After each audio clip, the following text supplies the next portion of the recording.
Hello dear students, welcome in Bhalla के संसन study.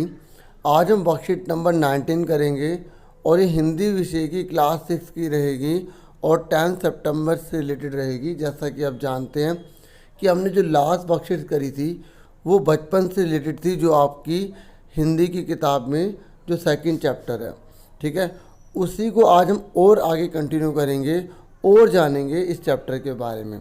फटाफट पढ़ लेते हैं। प्यारे बच्चों, कृष्णा सोबती। और बच्चों, अब तक आपको याद भी हो गया होगा कि जो बचपन जो पाठ है उसकी लेखिका का क्या नाम है, कृष्णा सोबती। तो यहाँ लिखा भी हुआ है कि कृष्णा सोबती द्वारा लिखे संस्मरण। मतलब संस्मरण का मतलब होता है जब हम किसी पुरानी चीज़ को याद करते हैं और उसी के हम जो है व्याख्या को एक पन्नों पर उतार देते हैं, मतलब एक तरह की कहानी लिख देते हैं, उसी को कहा जाता है। देखिए, ये कह रहा है बचपन के द्वारा हमने लेखिका की बहुत सारी बातों को जाना था ना बच्चों। चलिए आज हम इस पाठ के अंतिम भाग को पढ़ते हैं। आज ये अंतिम भाग है, इसके बाद फिर हम नया चैप्टर स्टार्ट करेंगे, ग्रामर करेंगे। फटाफट देखिए। जब वह चाय पीकर चले गए तो मैं अपने कमरे में जाकर आईने के सामने खड़ी हो गई। कई बार अपने को देखा, ऐनक उतारी, फिर पहनी, फिर उतारी, देखती रही। मतलब लेखिका आईने में बार बार अपने आप को देखी जा रही थी, क्योंकि चश्मा उसने पहना तो चश्मे में वो कैसी लग रही है, ठीक है, और चश्मे के बिना कैसी लग रही है, वो बार बार उसको देखती रही। कितना अंतर आ गया है। तभी आपको, जैसे कि जानते हैं ना कि पिछली भी हमने वर्कशीट में देखा था, उसका जो भाई था उसको चिढ़ाया जा रहा था, है ना। तो ऐसे ही यहाँ पर बोला सूरत बनी लंगूर की, नहीं नहीं नहीं नहीं नहीं, हाँ हाँ हाँ हाँ हाँ। तो इस तरीके से उसने बोला नहीं नहीं नहीं, उसने बोला हाँ हाँ ठीक है, हाँ तू बन गई। इस तरीके से मैंने अपने छोटे भाई का टोपा उठाकर सिर पर रखा, ठीक है। तो उसने क्या करा, अपने भाई का टोपा लिया और अपने सिर पर रखा। कुछ अजीब लगा उसे, अच्छा भी लगा और मजाकिया भी लगा। तब की बात थी, अब तो चेहरे के साथ घुल मिल गया है। मतलब जो उसका चश्मा है ना, अब चेहरे से घुल मिल गया, उसे आदत हो गई है। और जब कभी उतरा हुआ होता है तो चेहरा खाली खाली लगने लगता है। मतलब जब वो अपनी शक्ल शीशे में देखती है चश्मे को उतारे बिना, तो उसे लगता है कि चेहरे पर कुछ खाली खाली है, और जब चश्मा लगाती है तो उसे लगता है अब चेहरा पूरा है। याद आ गया वह टोपी, काली फ्रेम का चश्मा और लंगूर की सूरत। उसे पुरानी चीज़ें सब याद आ गई। हाँ, इन दिनों शिमला में मैं सिर पर टोपी लगाना पसंद करती हूँ, ठीक है। इन दिनों मतलब अब जो है लेखिका को शिमला में टोपी लगाना पसंद है। मैंने कई रंगों की जमा कर ली हैं।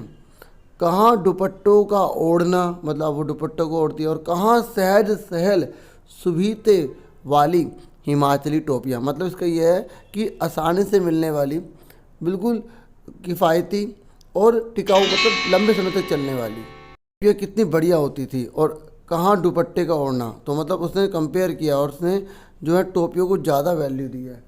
अब देखिए ये क्वेश्चन आप पहले देख लीजिए, फिर मैं आपको प्रिंटेड फॉर्म में आंसर के साथ दिखाता हूँ, ठीक है। आप ये देख सकते हैं।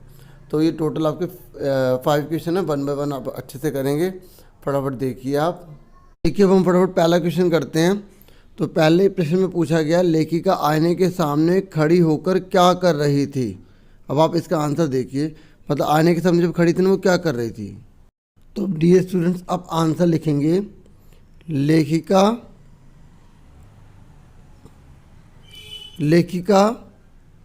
ने, ठीक है, लेखिका ने आईने के सामने खड़े होकर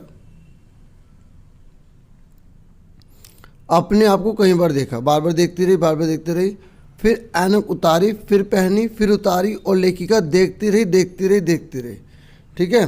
तो ये था। उसके बाद सेकंड प्रश्न है बच्चों कि चेहरे पर चश्मा लगा देखकर लेखिका के चचेरे भाई ने कौन सा शेर सुनाकर उन्हें चिढ़ाया था, ठीक है। आपको याद है ना पिछली वर्कशीट में चिढ़ाया था, तो वही लिखना है आपको।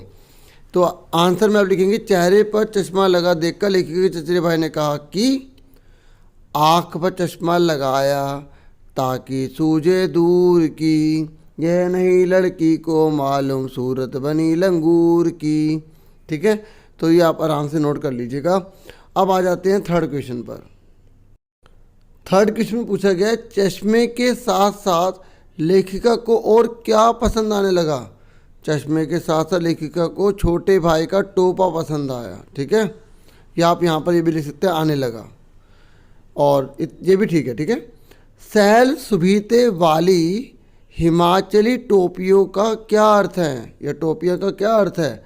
तो आप लिखेंगे सैल सुभीते वाली हिमाचली टोपियाँ का अर्थ है कि सस्ती, आरामदायक और टिकाऊ हिमाचली टोपियाँ। मतलब हिमाचली जो टोपियाँ होती है वो सस्ती होती है, आरामदायक होती है और टिकाऊ होती हैं। ठीक है, तो आपको समझ में आ गया होगा। अब हम देखते हैं आगे क्या है।